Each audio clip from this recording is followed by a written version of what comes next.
In this month's episode of All Things Business, the podcast, it's all things women's football, as I sit down with the one and only Kelly Smith. Kelly talks to me about what it was like growing up wanting to play football. She'll tell us her thoughts on this summer's Euros, how far will the Lionesses go, and she'll also tell us who she prefers, Ronaldo or Messi, England or Team GB. Right guys, settle down. Ready to make history? Because this is your chance.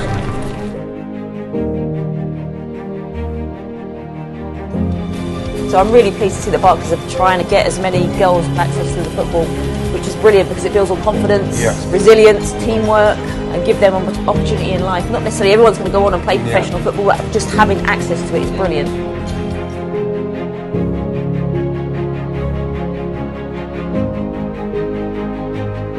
Kelly Smith, in my opinion, is the greatest English female footballer of all time.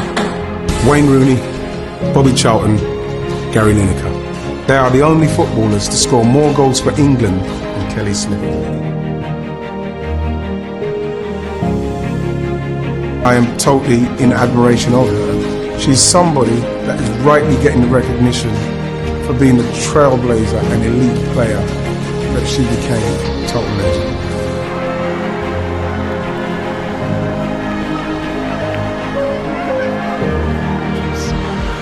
To Smith! That's the record-breaking goal! Nobody has scored more goals for their country than Kelly Smith.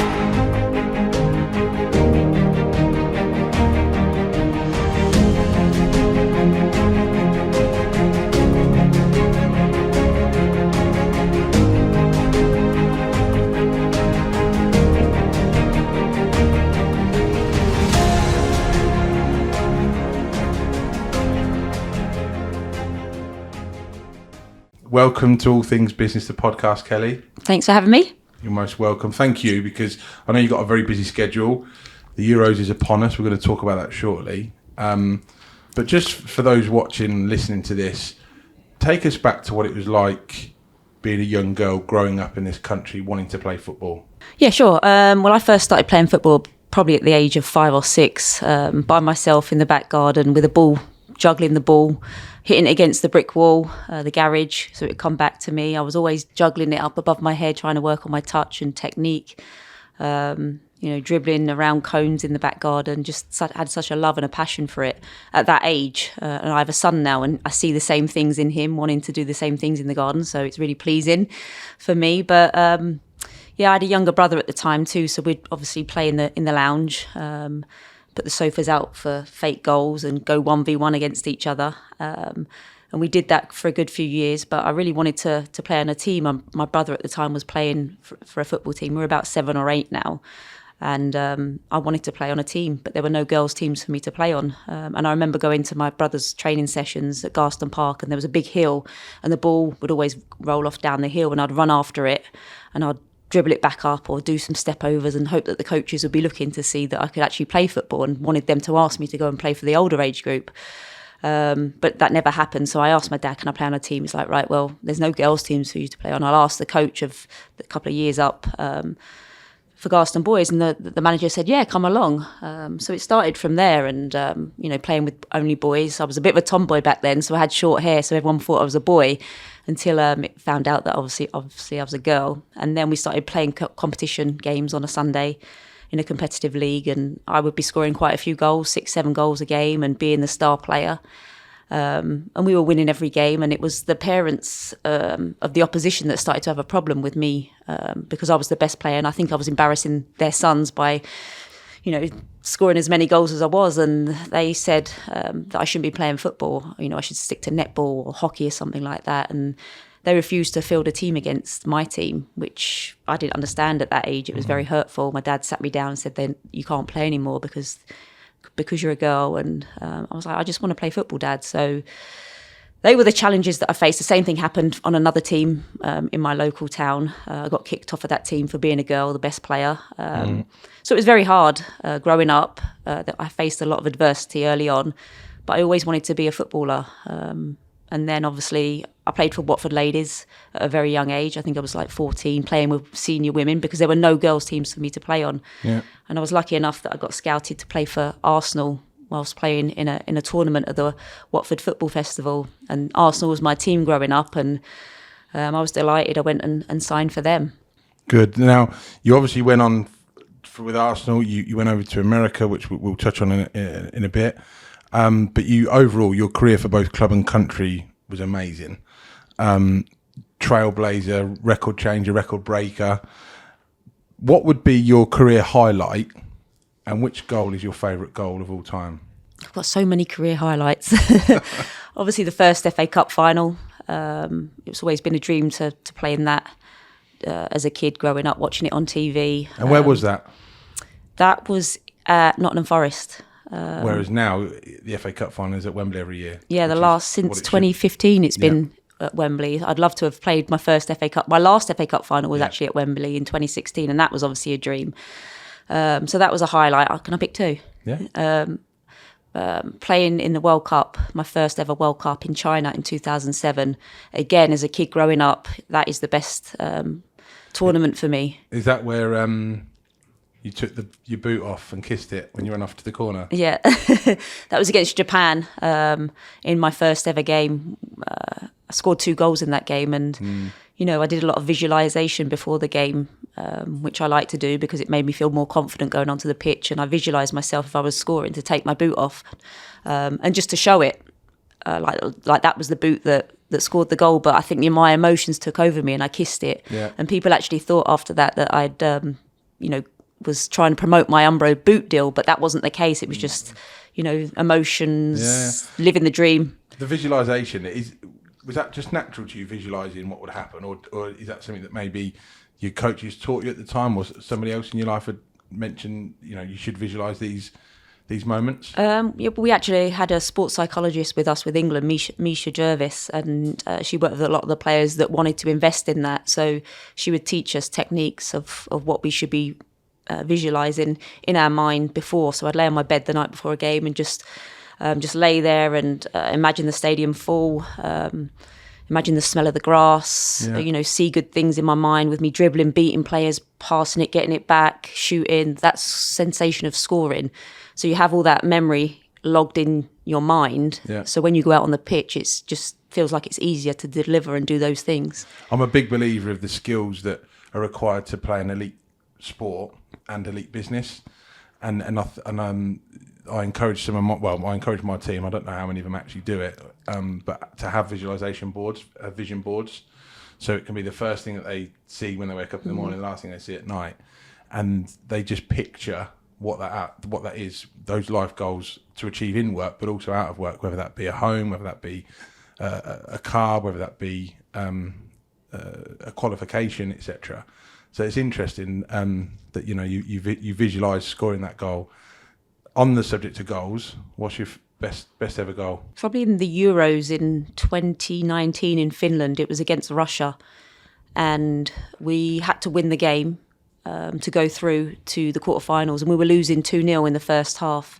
We managed to claw it back to 2-2, and just before half-time, I remember the keeper having the ball at the top of the box, and she kicked it from our hands, and I was just standing on the centre circle, not on the centre circle, on the, what's it called, the...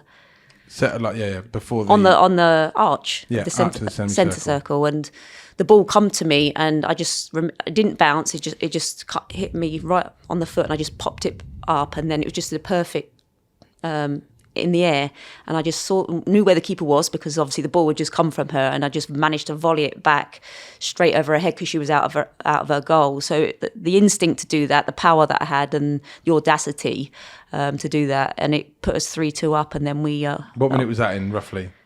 That was just before half time. So the buzz and the feeling in the team at that, having clawed back from potentially going out of the tournament and then putting us into the quarterfinals, that was a really special goal for me and the team. Brilliant. Now, you literally did put women's football on the map. You were a trailblazer across in America. You obviously did amazing things in England. When you were growing up, America was very much the place to play football for women. Do you think that's reversed now, and is England the place to play football for women? Yeah, when I was growing up, there was no professional league in England. We were having to pay to play the game. And that's one of the reasons why I left England to go to America, because my dream was to be a professional player and be on a ball full time. And that's why I got a soccer scholarship and was training every day. Then the professional league started. I went straight into that. It would just seem more advanced. But now, come full circle, 20 odd years later, we have a full-time professional league. The England setup now is fantastic with all the age groups. There's a pathway there. And I get a lot of young girls, come to me and write to me and say, I really want to go to America. And I say, you don't have to go to America now, because for me, England is one of the best, if not the best league in the world in terms of the product, the quality of the players and teams now. Facilities. A lot of investment from all the clubs. The FA are taking it serious now. They didn't back then. So I just see our league growing and growing from here on in. And a lot of the top international players now want to come to England because of the TV deal now. A lot of the games, Sky have taken it, BBC have taken it. It's now visible for everybody to see. So I say, now you don't need to go to the States, stay in England. The game's amazing. Now on that note, Europe's best female footballers are coming here in the next couple of weeks, because we've obviously got the Euros. Each of the England group games is a sellout. The final is already a sellout. And being English, we always want to talk about the final and getting there. We always go mad as a country, and I cast my mind back to the last Women's World Cup and Euros, in fact. And there was that buzz around the country. It was on mainstream media. It was getting front and back page headlines. Is it going to come home this season? Is it coming home this summer? Well, I certainly hope so. I was fortunate enough to play in a home Euros in 2005. And it was phenomenal, just having that home support and the crowd. It wasn't on TV as much back then as it will be here. Every game is going to be broadcast. So I know how special it is. And I think the England team are really strong. They've got a real deep, strong squad of a good mixture of youth and experience. And I was working for ITV doing their first game in the build-up to this tournament against Belgium. And the first half, they looked really good in terms of their creativity. They won the game 3-0. They've got a lot of attacking flair and talent. So many different options up top. Yeah, exactly. Probably the most attacking England side that I've seen ever. I'm glad Fran Kirby's back involved and amongst it, because she's one of their better players. Lauren Hemp is going to be a world beater, if not this tournament in a few years' time. She's absolute quality. When she gets on the ball, she makes things happen. Chloe Kelly's back in the side. She's a very tricky player, 1v1. Alicia Russo, a different outlet, good in the air. Ellen White, they've got so many. Obviously, the big one was Steph Houghton not making the side, and I think Serena Wiegmann has won a Euros before with Holland in 2017, and she's a very cutthroat manager. She's made that statement by not picking the captain. So I think she's the person for the job. I think they can get to the final. I think they've got somewhat of an easy group. Austria, Northern Ireland, they've already played them before and beaten them quite heavily. So I certainly think they'll get to the final. Who would be the team to watch? There's so many. I'd say England, Germany. You can never write Germany off. France.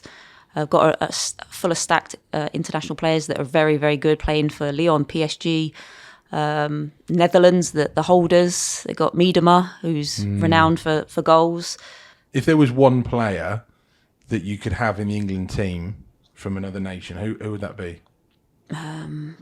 God, that's a tough one. Does she have to be European? All right, if we could steal someone from another country, any other country, European, it would have to be Viv Miedema because of her talent and goal scoring ability. I've watched her a lot for Arsenal over the years. Her movement, her swag. She scores goals inside and out. She's such a threat, and I think she would slip right perfectly in as a number 9 for England. The Medigold Health Group is one of the UK's most trusted occupational health and wellbeing providers, helping businesses to keep their people in work safe and well for over 2 decades. Delivering services including absence management, employee screening and mental health and wellbeing programs to more than 2,500 clients, looking after 3 million individual employees. Twice winners of the Big Business of the Year award at the Northamptonshire Business Excellence Awards, Medigold Health are redefining corporate healthcare through their commitment to clinical quality and technological innovation, and supporting businesses of all sizes to succeed in achieving their workplace well-being goals.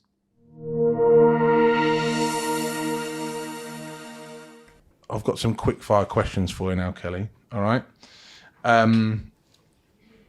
So this is, I don't want you to think about this at all. I just want you to fire back at me, all right? Okay. Tea or coffee? Coffee. Red or white? Red. Oh. That was a tough one. Take that or Oasis? Take that. Beach or pool? Pool. Indian or Chinese? Indian. Summer or winter? Summer. All day long. Night out or night in? Night in. Quite boring. Really? Yeah. Oh. Book or film? Film. England or Team GB? England. Ronaldo or Messi? Messi. Scoring a tap in or a 40-yard assist? 40-yard assist. Really? Yeah, it's more technique and more quality, I think, than just standing there and tapping the ball in. Okay. Premier League or Champions League? Ooh. Premier League. Finally, Sunday the 31st of July, we are in the final at Wembley. You've got a box on the halfway line and you can choose 6 people to join you, past or present, to watch the game. Which 6 people do you choose? Oh, God. 6 people, right. My dad. Yep. My hero, definitely him. He'd love that. Actually, my son, because that would be his first ever proper Game. final game at Wembley. If he can sit still long enough, he'll have to take his iPad, just in case. That's 2. Have to take my wife, because she'd kill me, because she always likes to come to the games. That's 3.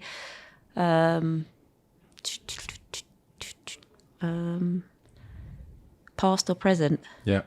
Probably my nan and granddad who have passed, because it's a nice Yeah. gig for them to watch the game, and they never actually really got to see me play that much. So for them to share in that joy of England at Wembley.